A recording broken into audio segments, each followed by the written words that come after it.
Hola! It's the 24th of December 2012. I hope you're all getting ready for the festivities, and I hope you all have a lovely break, and I'll see you again in 2013. But before we do that, I've got a number of presentations that I want to cover off, hopefully to bring on the new year with some enlightenment for people. And what we're going to be covering today, in a nutshell, is the illusion that we call bank lending. Alright, this is banks that advance money by way of loans, credit cards, hire purchase agreements, lease agreements, and ultimately mortgages. So I'm going to hopefully explain this as best as I can. Nothing's to be construed as legal advice in any way, shape or form, goes without saying, and this is purely for your entertainment and hopefully your education. And please, please, please, as is the way with any of these kind of presentations on the internet, and I know my peers will always kind of come out with this comment, but please, please, please go do your own research. Please attempt to prove this wrong. All right? If I've got anything wrong, please let me know. Okay? But I don't think I have. So, first things first, I want to take you all through the common scenario of obtaining a loan facility from a bank.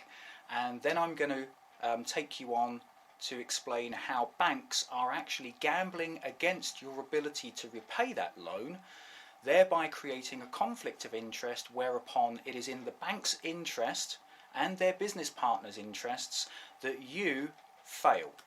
Alright? In other words, if you can't repay your loans, credit cards, mortgages, companies behind the scenes are making thousands, if not hundreds of thousands, if not millions of pounds. Okay? So we have a massive conflict of interest here, where it is in the benefit of certain parties to see people like you and I fail. Okay? And this kind of reiterates the game of Monopoly, the commercial game of Monopoly that we are playing, where there is always one winner and everyone else is bankrupt.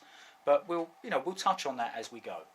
Anyway, right back to the beginning, and this is the common scenario when we go to obtain a loan facility. So, this is the way that things stand at the moment if I've got my old head on and I'm operating as I did when I worked with banks, and this is the way that we're all taught that things work. So, there's me. Oh, my leg was going off at the side there. So there's me, alright. And there's the bank. And of course the common scenario we're all familiar with is that for whatever reason I decide that I want to borrow £10,000 from the bank. I phone the bank or go onto the internet, I apply for the loan, they send me out some kind of application pack, and in the application pack will be a credit agreement, hopefully you can see that, and it'll have the words credit and agreement at the top. It'll have quite a bit of other verbiage on there, but there's the £10,000 that I'm applying for, and there's my signature on the document. I send that document back to the finance company or the bank, and what happens is that the bank then either literally credit an account. Most typically they credit an account.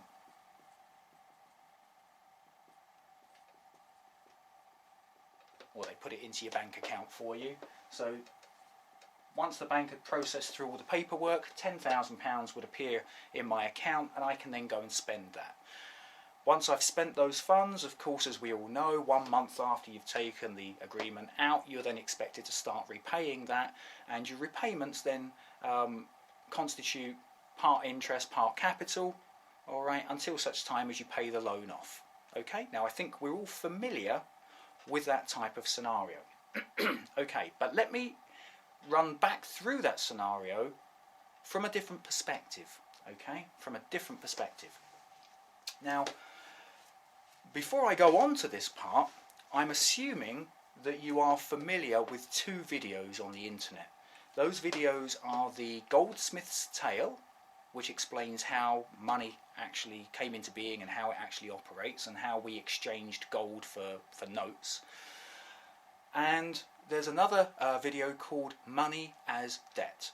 And if you haven't seen those two videos, I would urge you to pause this one, go watch those and then come back. Alternatively, if you have already seen those videos, then stick with me. Hopefully this is going to make a lot of sense. Now we have to understand that the entire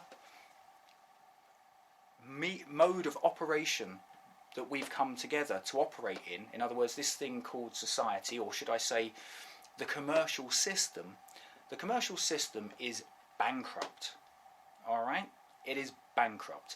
If you don't understand that, I've got other videos on the subject, which will be in the Spaniards playlist, but please just take it from me that the game that we are playing has more in common with the game of Monopoly than you actually realise, or than you may realise. In other words, the money that we use in the game of Monopoly is not real, and the money that we're using nowadays is not real. Yes, I accept that you can use those notes, or you can use the electronic funds which appear on your account to go and obtain goods and services. But at some point in time, and I don't think it's that far away, that commercial system has to crash. It has to collapse, because it is mathematically impossible for that commercial system to continue. Okay? And anyone that's watched the Zeitgeist movie and watched some of the information regarding money and money creation, the only thing they get wrong in that video is stating that we're not bankrupt yet. We are bankrupt, and we have been for a good couple of 100 years as far as I'm concerned. At least that's what the Debt Management Office told me when I inquired with them. So, all of that behind us, let's look at this scenario again. There's me, and I decide that I want to obtain some funds from the bank to go buy this car. So, again, we'll go through the whole scenario. I phone up the bank, or I apply via the internet, and I state that I want to create or have access to £10,000 worth of credit. So the bank sends out all of the bits and pieces to me, and again I apply a signature to the bottom of this credit agreement. Alright, credit agreement. Now, I go to the bank and I hand this credit agreement over to the banker. In effect, what I've just done is make a £10,000 deposit. Okay, I'll quantify that. By signing this document, okay, I have turned this document into a commercial instrument, a negotiable instrument. You could call it a security. In other words, this is the bank's security for the loan. So even if it's an unsecured loan, as in this instance, it might not be secured against property or a car or anything like that, but the security for the loan, in other words the evidence of the loan, is this document. Alright, this is the evidence for the loan. Moreover, this document is the loan, because by applying my signature to the document, as I mentioned, I turned it into a commercial instrument, negotiable instrument, a security, you could call it a money market instrument. But in essence, this document, this physical piece of paper, is to be treated as cash. Okay? This is cash. So when I hand it to the banker, I'm making a deposit. I didn't know I was making a deposit, but I'm making a deposit. And the bank, which purely keeps a record of what goes on in the physical, taps some keys on their computer systems, and the sum of £10,000 now appears in my account ready for me to spend. Alright? So I'm hoping you've got that. You might need to rewind that explanation and go through that again, because this is the bit to get your head round. Alright? Because this is where, if this is the first time you've ever heard this, this is where you suddenly find out that everything we've been taught is back to front. Okay, it's back to front for a reason, but it's back to front.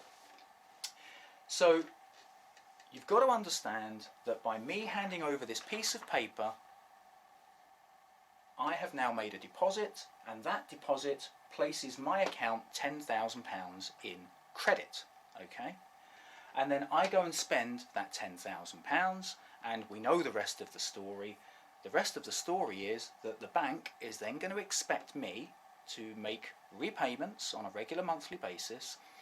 Those repayments will form part capital, part interest, And the problem comes when the account is then paid off. In other words, when the loan is settled or discharged. Because, bearing in mind that this is security for the loan, or is a security itself, and it may not comply with the exact definition of the word security as they term it in the money markets, etc. But this is the evidence of the loan, all right? This is a commercial instrument.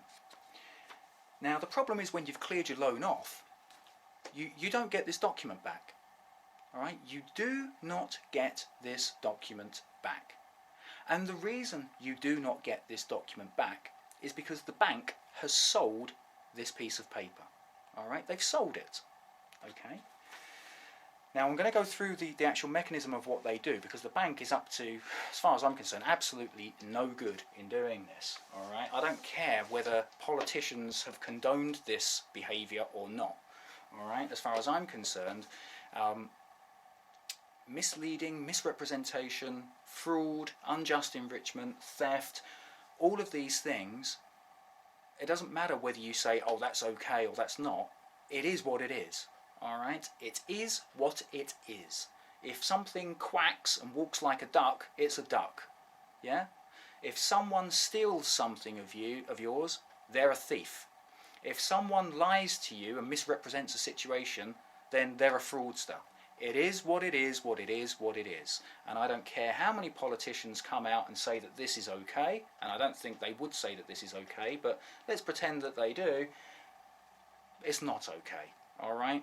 Because I think people are fairly aware now that banks are getting away paying themselves huge salaries, they're getting away with huge profits, and as I'm about to show you, it is in their interests that the country and we as people fail.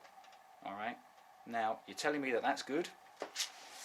Anyway, so the problem is that we never get these bits of paper back because the bank has sold it. So therefore, when the bank is actually enforcing repayment of the loan, repayment, in other words, double payment of the loan, repeat payment, repayment, when they're forcing repayment or demanding repayment of the loan, they've already been paid off, right? They've already been paid off because they sold the piece of paper. And it doesn't matter who pays off a loan. If my Auntie Nora wants to pay off my loan, the loan is paid off, right? If an insurance company wants to pay off my loan, the loan is paid off.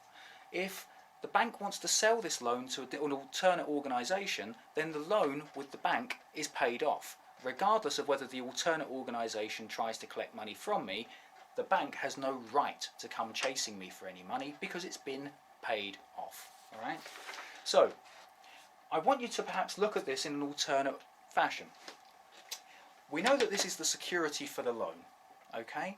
Well, let's pretend that this document was a gold watch and that I'd gone to the bank and offered security in the form of a gold watch in order to obtain the loan facility. Are you telling me that at the end of the loan facility it would be acceptable for the bank to sell the gold watch and keep the proceeds? That doesn't sound right, does it?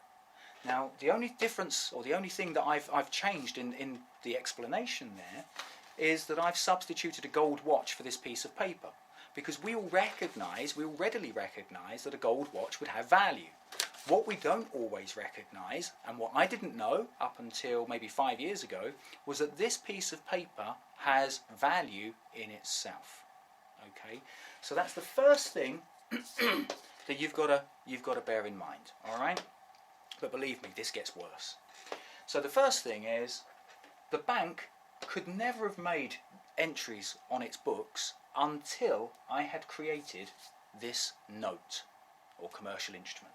Until I created that by putting my signature on it and charging this up as a promise, this is a promise to pay, until I charged that up with my energy and applied my signature, and until I then handed that over to the bank, they could not create these funds, all right, for my loan facility. They couldn't create them. They had nothing there. And in truth, this entry on the bank's computer system is merely a record of what is transpiring in the physical. In other words, if I went to the bank and deposited a £20 note, the £20 would appear on my current account as so.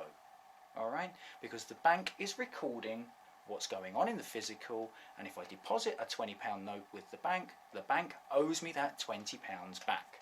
Likewise, if I deposit a £10,000 credit agreement, which is a note, commercial instrument, money market instrument, negotiable instrument, treated as cash, the bank credits my account with £10,000. It is not a loan. But forget that deception for a moment. So we'll go back to the typical kind of thought process that we all have. So the bank has received the credit agreement, you've taken the loan, you've spent it, and you're merrily making your payments. Now, apart from the fact that the bank doesn't disclose up front that this piece of paper is valuable, and they don't disclose up front that they're going to be selling that document, okay, they also do not disclose up front the following. So, we know that the bank sells these credit agreements, and this is what the bank does. And you're going to love this, by the way. There's the bank, and what we have is a big pool. Alright, we have a big pool of assets, and all the assets which drop into this pool, as far as the bank is concerned, are ordinary and general deposits. Okay, and then there's going to be another pool down here which will be loan agreements and credit cards. Alright, loan agreements and credit cards. Now, we've got loads of people over here, all called customers. And if you think about the size of a bank and think about all the customers, and all these customers have signed bits of paper like this, credit agreements, and all these credit agreements have been deposited with the bank. And what the bank does is it takes all those credit entries, alright, or all these agreements should I say, it takes all these agreements and effectively it considers these agreements to have been gifted to the bank. Alright, it's presuming that you have gifted all your rights to this piece of paper to them. That's what they're assuming. That's a nice assumption, isn't it? Yeah. I assume that the Bank of England wants me to go in and take all the gold. Brilliant. Does that mean I can go in and just take it?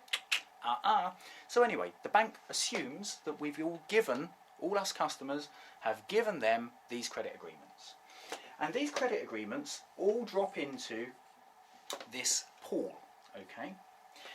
Now, what the bank then does is it sells interests in that pool of credit agreements. Okay, it's selling interests, and various investors will buy interests in this pool of assets. And typically what happens is that this pool of assets, okay, which is all held, this pool is going to be held by way of what's called a special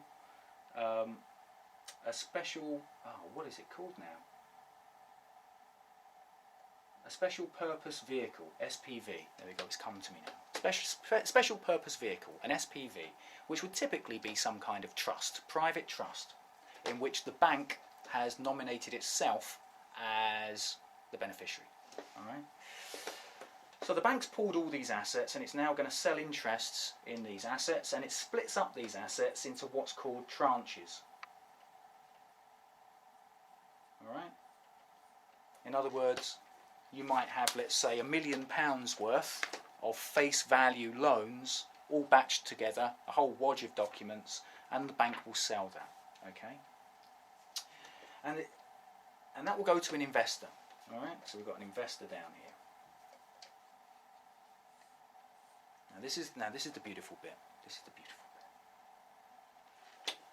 It would appear that the bank is selling interests in those loans more than once. Alright?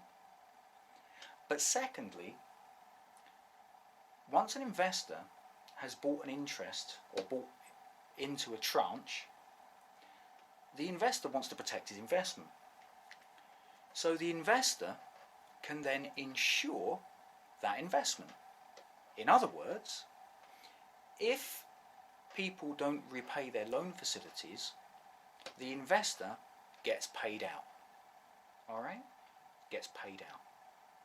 So for anyone out there that has disputed a loan or raised a query or hit a bit of difficulty, typically when the account hits 3 months in arrear, the insurance pays out and the investor is paid off. Alright? The investor is paid off. Let me explain that in a slightly different way. The bank takes my credit agreement, which is a promise to pay, and sells it to Fred Bloggs over here. Alright? So Fred Bloggs is now holding the credit agreement. So technically speaking, the bank shouldn't be asking me for payment, Fred Bloggs should. Okay? Because the bank has been paid off. And if I agree that I want to deal with Fred Bloggs, then I can pay him. Alright? So anyone out there that really doesn't understand all this stuff, think of it like that. The bank sells the credit agreement or the loan to Fred Bloggs. I've now got to pay Fred Bloggs. I should have no more dealings with the bank, right? Okay. So what actually happens is that Fred Bloggs doesn't even make his identity aware to me. He doesn't even make me aware of his existence. And the bank continues to chase me for money even though the bank has already been paid off. What the bank has done though is sold the interest in the loan to Fred Bloggs, and Fred Bloggs is expecting at some point in time to get repaid on his investment. And in case he doesn't get repaid, he insures that investment. So if I then dispute something or go into arrear, Fred Bloggs gets paid off. Well, that means that the loan is gone.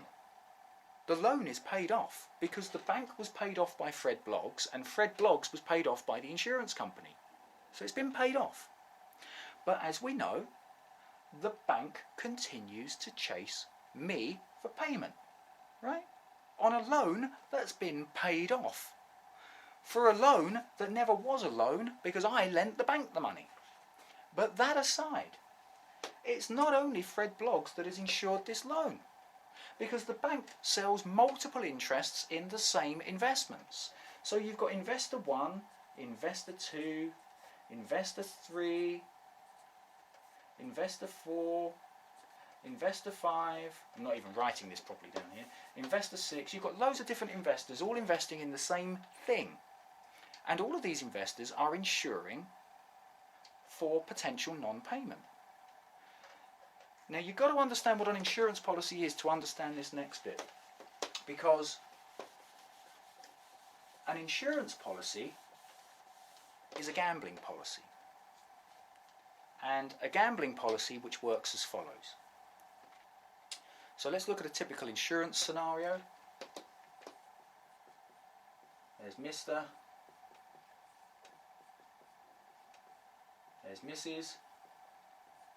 And just to go off at a tangent for 1 second, Mr. decides that he wants to insure his wife's life. Phones up an insurance company and says, hey, I want to insure my wife for £100,000. How much is that going to cost? The insurance company works out some calculations based on age, health and everything like that, and says that will cost you £1,000 to insure her for the next 10 years. So the husband says, okay, cool, pays the £1,000, and should his wife pass away, he receives £100,000. Okay, let's look at the same transaction, but from a different perspective. Mr. and Mrs. and the husband decides that he wants to take a gamble that his wife is going to die within the next 10 years. So he phones up the local bookies and he says, hey, I want to put a bet on that my wife is going to die in the next 10 years.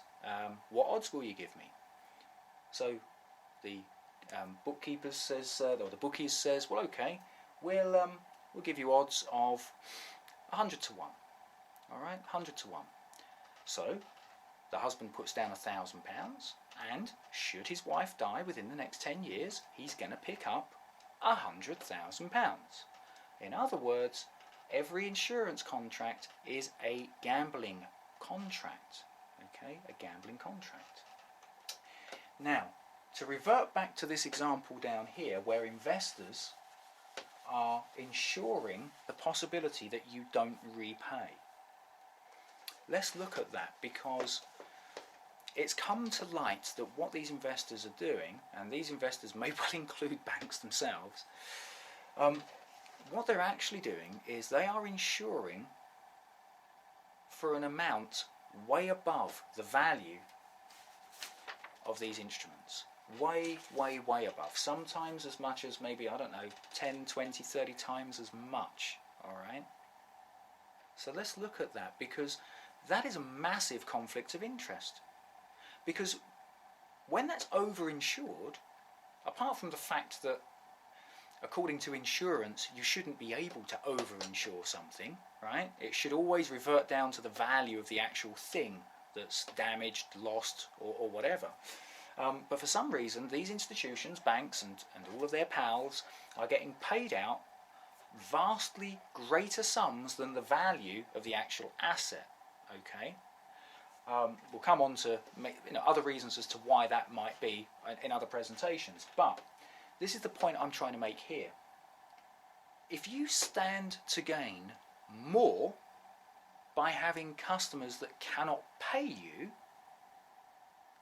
then there's a conflict of interest there. In fact, how could that be good for the country? How can it be good for the country that banks and financial institutions and their investors actually want the people of this country to fail?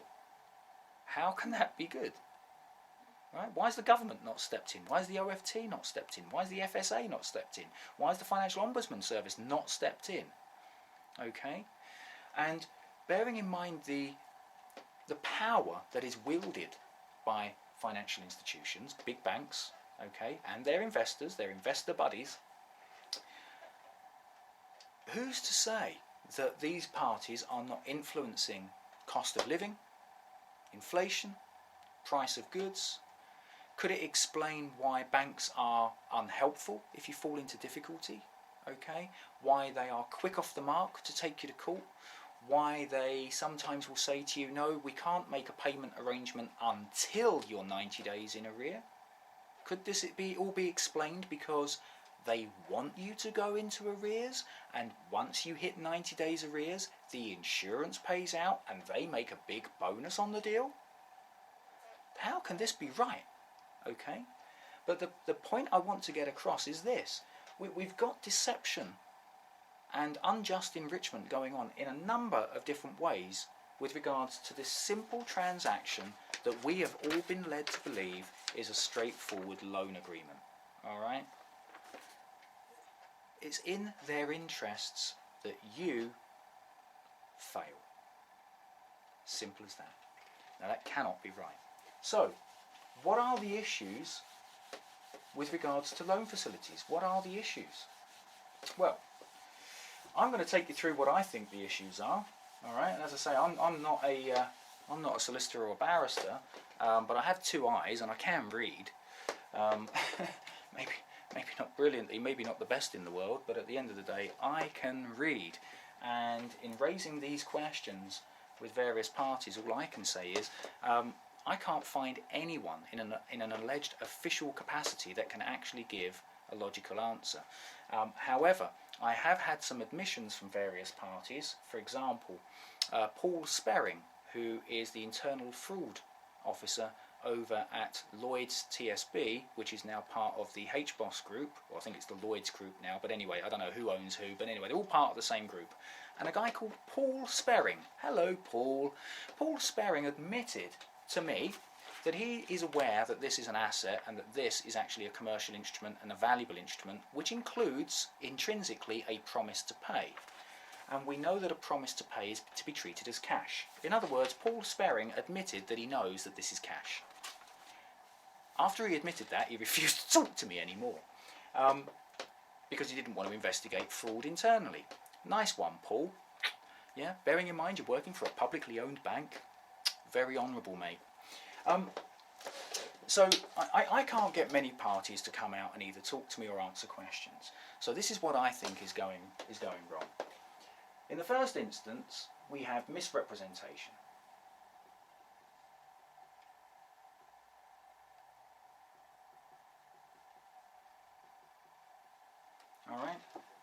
Banks and finance companies, I've checked websites, I've checked their marketing material, and I cannot see anywhere where banks and building societies and financial institutions actually confirm and disclose, which they're bound to do, that this is a valuable instrument, right?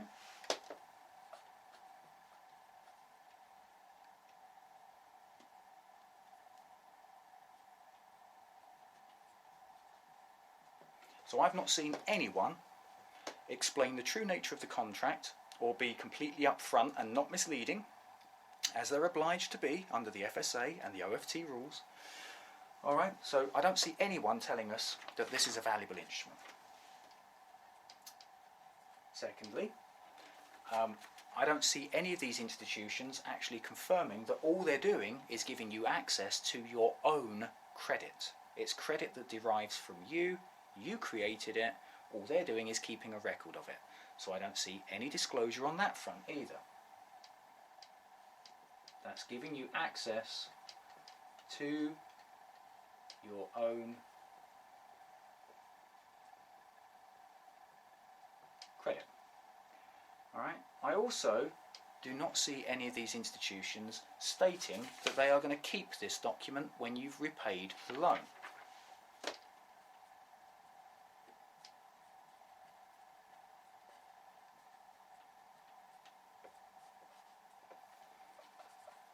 I also do not see any banks or financial institutions confirming that they're going to sell this agreement.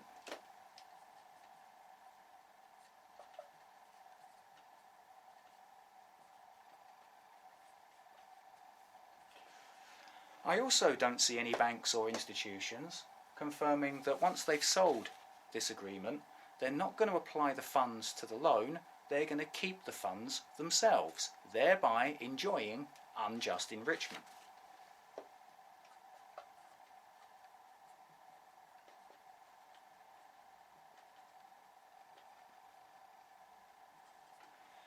I also don't see banks or financial institutions disclosing up front that they are going to insure these things, alright?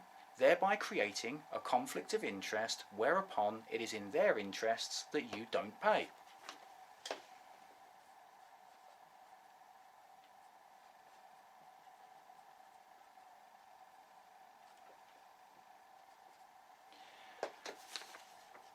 And I also do not see banks or financial institutions confirming that by merely depositing this with the bank, you are providing them with an implied power of attorney to do things on your behalf with your signature.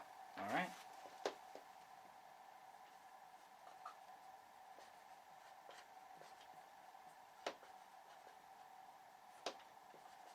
And I also do not see banks and financial institutions disclosing that they intend to benefit from what's called usufruct. In other words, using your property for their profit and gain. Now, as far as I'm concerned, all of those elements are covered under one thing, that's misrepresentation, because they don't disclose any of this. Alright? Now, the question is, do we, as customers, lose out financially from what the bank is doing? Well, of course we do. If the bank is selling this valuable piece of paper and keeping the proceeds, of course you've lost out, because this is your piece of paper. Yeah? When the contract is finished, you are supposed to get your contract back so that you can tear it up. Alright? And thereby, because there's no proof of any contract in existence, no one can hold you liable for any alleged obligation. If, as is currently the case over with the bank, with the court system at the moment, if we have a scenario where a photocopy can be used to enforce an alleged obligation or liability, how many photocopies are there out there? There could be 10,000 photocopies. There could be 200 million photocopies. So how many times are you going to get asked for payment? And please, before anyone out there says, well, that would never happen, I'm sorry, but it has happened. We've seen evidence of this happening where people have paid off loans and then been asked to pay again. All right? I'm sorry, but it has happened. So I'm afraid I do not trust these people, all right, because the people at banks are just people. They make mistakes, and in some cases they make mistakes on purpose. Why? Because it means that they get extra money. Not very hard to understand what the motives are, all right, behind all of this. Yeah, it's good old-fashioned money. Follow the money. Qui bono, who benefits. So we have misrepresentation, and as far as I'm concerned, this is fraud by misrepresentation, because the bank and its buddies are benefiting at our expense, because ultimately this is a valuable instrument and this is something which is supposed to come back to us. Now, if the bank sells this, as far as I'm concerned, if they can't return the original agreement to you, bearing in mind that it is a note or to be treated as cash, it's a valuable commercial instrument, then the bank, as far as I'm concerned, owes you the face value of the note, okay? Which means that when taking out a loan facility with a bank, all a bank really should be paid, if you're looking at it in the very most generous of ways, the bank should only be paid the interest. The capital is actually created by us, all right? So I suppose you could look at it that the bank should be paid the interest, but that aside, as far as I'm concerned, the amount of work that goes into generating one of these facilities, the bank should be really earning maybe 1 or 2% of the face value of this document as a currency exchange. In other words, they're exchanging paper currency for electronic funds currency, and that's the same as exchanging Swiss francs for Deutschmarks. As far as I'm concerned, it's a currency exchange, and banks should get their nominal broker fee of 1 or 2% face value, because that's all you do, guys and girls out there. That's all you do as bankers, is a currency exchange, and we've had that firsthand from HBOS, who've admitted that that's all they do. That's another story. Anyway, so we've got misrepresentation. We've also got fraud, as far as I'm concerned. We've got fraud by way of misrepresentation.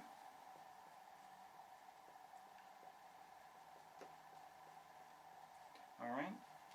And when someone induces you into a contract, or if the bank member of staff asks you to sign this document, knowing that it's fraudulent, and the top boys do, I don't buy it for 1 second when they're picking up their £100 million pay packets, as Bob Diamond did. I don't believe for 1 second that they don't know what they're doing. No man is, as far as I'm concerned, on this planet, operating as a bank, no one is worth £100 million, especially if the majority or the average salary is what, 30 grand a year or something like that, or 20 grand a year. Sorry, that's just obscene. So when they induce you into that, that's called fraud in the inducement. And when asked questions and they refuse to answer, that's called concealment. And when they take this document without your consent and then refuse to return it, well, that sounds like theft to me. Okay? And bearing in mind that when they've sold this agreement and your account has been paid off, the moment that they ask for more money and then threaten to take you to court or threaten to take your assets, well, that's called extortion. And if they're threatening any kind of duress, then it could be extortion with the threat of menaces. Yeah, or under duress. Now, it doesn't stop there, because members of staff that are actually selling these things, where members of staff receive salaries, obviously, and sometimes commissions for pushing these things, and I know that as a bank employee it was part of my job to pick up the phone at the end of the evening and make telesales calls, right? The good old-fashioned telesales calls. In essence, what I'm doing there, if I don't disclose what kind of bonus I'm going to get or commission that I'm going to get for selling a certain product, well, Judge McKay described that as bribery.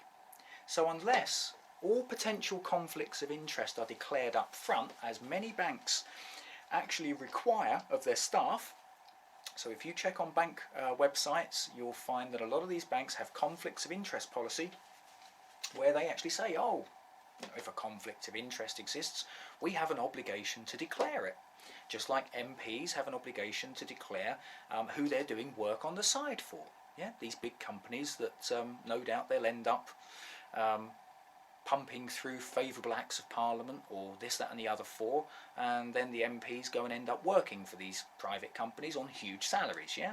So MPs have an obligation to disclose these conflicts of interest, and likewise so do members of staff. But of course members of staff, being ignorant, not their own fault, but they're not taught this stuff, and so you'll often find there are no declared conflicts of interest. That means that the commission or bonus payment becomes a bribe, because the member of staff is being encouraged to operate in a way that they wouldn't normally operate if they knew the truth. Okay, so we've got bribery going on. Let's just get rid of this list. I'm hoping you've written that down.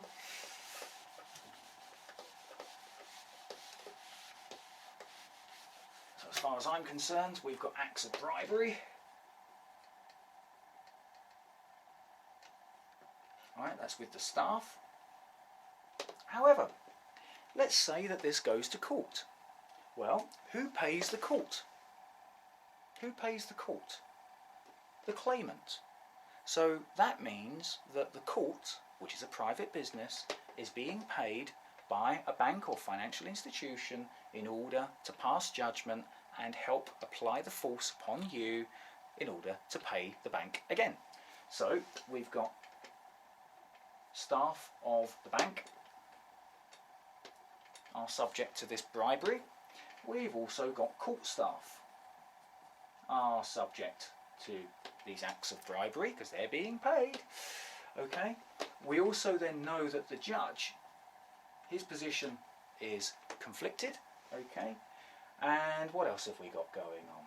So we've got acts of bribery there. Oh yes, the Financial Ombudsman Service. Now let's say that before it even gets to court, for some reason you've issued some kind of dispute or complaint and it goes to the Financial Ombudsman Service.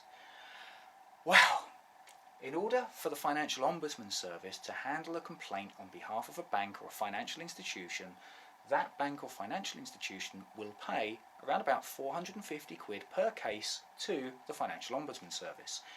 In other words, and I've never seen this openly disclosed, according to the Financial Ombudsman Service Head of Policy, Adrian Daly, the details of this are on the website.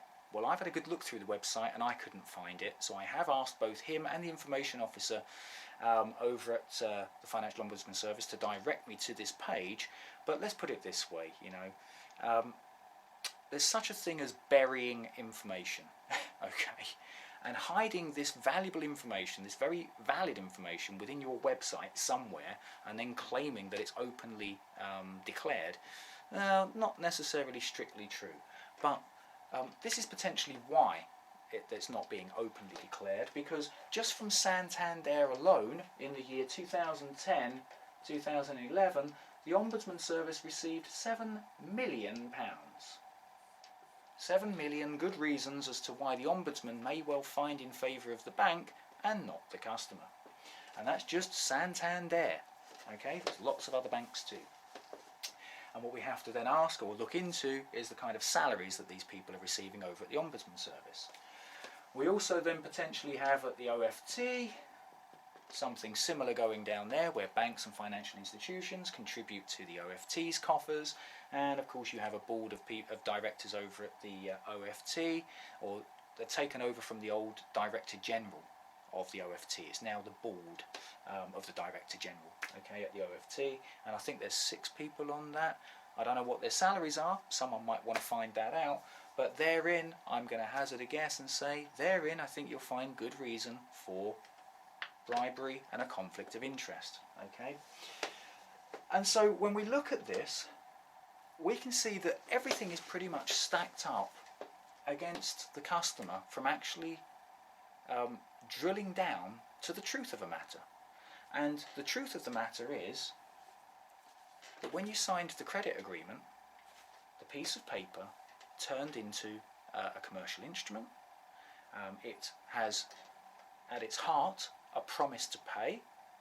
If you look at a Bank of England note, you'll see the words promise to pay on it. Therefore, a promise to pay is in effect a security. Alright, it is a commercial instrument, it is to be treated as cash. So in essence, when you understand that banks don't actually lend anything, they are merely creating credit entries on a computer system, which is as difficult as this. That's not in any way, shape or form any kind of valid consideration in return for my sweat equity and hard labour, or your sweat equity and hard labour. Alright? That does not equate to me going out for 3, 4, 5 years or whatever and working hard in order to pay a loan back. They don't equate. Alright? So there's a lack of equal consideration. So as far as I'm concerned, in contract law, that would be void. And it would be void for all of these reasons that we discussed previously. However, how is the bank actually justifying these actions to itself? Alright? And to be honest, I don't even think they do justify it to themselves, to be perfectly frank with you. As far as I'm concerned, you know, the moment I saw all of this and understood, even just from the contract law point of view, the first words I said were, this is fraud, right? This is a con. So I don't see how any of these bankers can try and trick themselves into believing that this is valid. But how might they be doing it?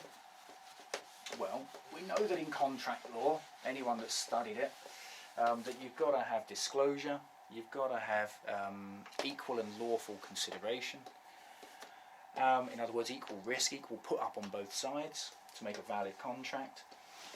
However, there is another scenario which we've got to consider along those lines, and that is with regards to the equal risk on each side.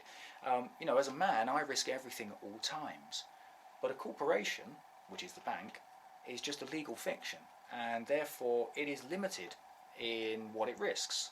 All right. Companies operate under limited liability, so they're limited, I'm unlimited. Again, we have an imbalance there on both sides of this alleged contract. So how is it that the bank may be setting these things up in order to propagate, as far as I'm concerned, what is basically an out-and-out fraud or a theft? Okay, what might they be doing? Well, this is what I think they're doing. Anyone that's familiar with a trust will understand that the party called the grantor or the settlor is the party that puts something into trust for the benefit of another, and there's no requirement for that other party, the beneficiary, to put anything into the deal.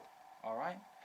So the chances are that a credit agreement or a loan agreement or a mortgage is most likely being set up as some kind of trust relationship where we, the customer, fulfill the role of grantor settlor in terms of creating the instrument, and we put that instrument, otherwise known as the credit agreement, that's the instrument,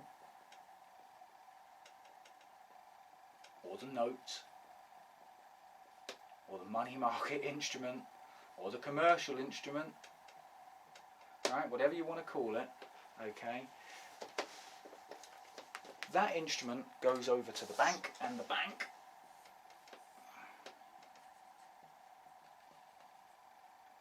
sets up a trust in which a party is going to become the beneficiary. In other words, a party is going to benefit from everything deriving from that document. That's including the derivatives, which are all the insurance policies. And someone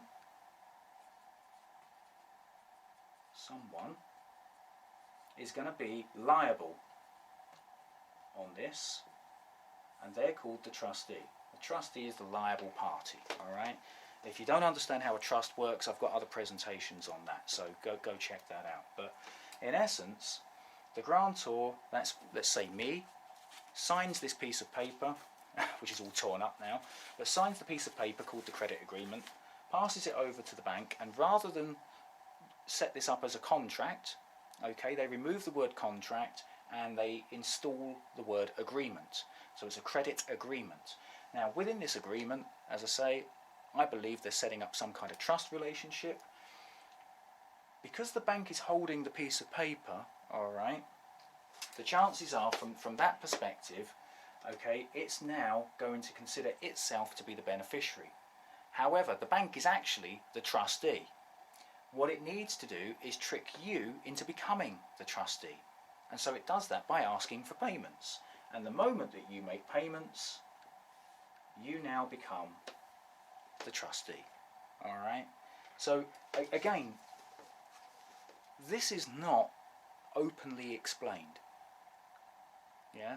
However, they're actually getting away with this, and this is my kind of synopsis on this, and I'm pretty confident that this is what they're doing, because the trust that they're setting it up into is probably going to be referred to as a special purpose vehicle, all right, which is used to avoid tax. So I'm pretty damn sure they're setting this all up as a trust. It all seems to make sense. The problem is that they don't explain this. So again, we can go back down the list that I had up on the board earlier with misrepresentation. They're not disclosing the true nature of the contract. It is misleading. Their adverts are misleading. All right? And of course, as I say, the main concerning thing is not only the fraud that's going on front end with regards to these institutions, but the fact that behind the scenes, parties are insuring these accounts and they win when you lose.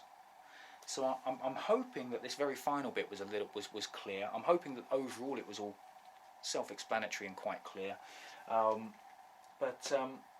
Yeah, pretty sorry state of affairs. Now, I would urge everyone out there to start lodging complaints and start reporting fraud to the police, to the Ombudsman, to the OFT, to the FSA, and in fact the FSA is changing soon.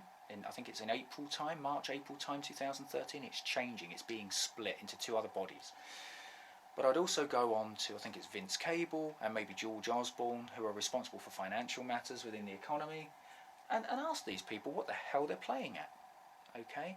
Because why is it that ordinary folk like you and I are able to spot this, but the experts are not? Do you think it's got something to do with earning maybe £200,000 a year?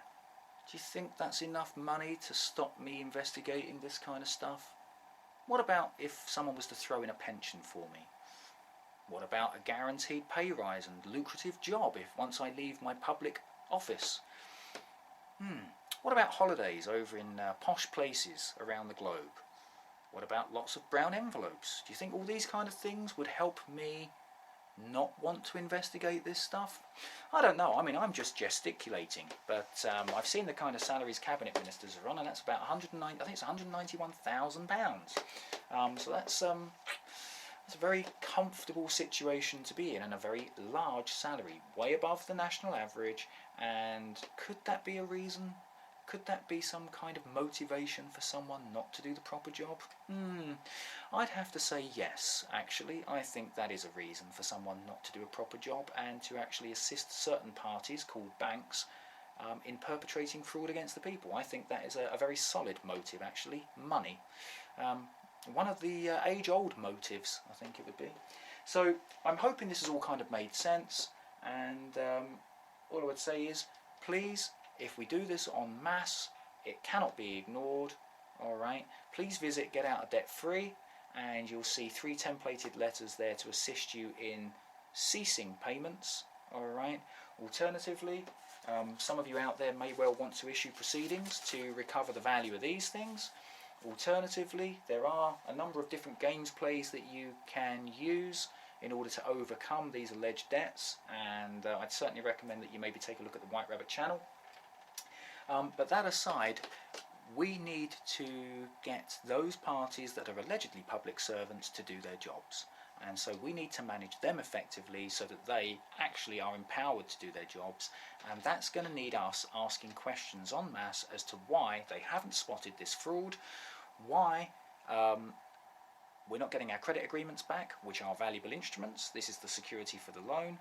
Why the banks aren't advertising everything properly, and how these failings in adverts are meeting the requirements placed on the banks and financial institutions by way of the OFT, and the consumer credit laws and so on and so forth, which oblige the banks and financial institutions to not be misleading in their advertisements. Yeah, not be misleading. So I'll leave it there. Hopefully that's helped, and big love to all. See you soon.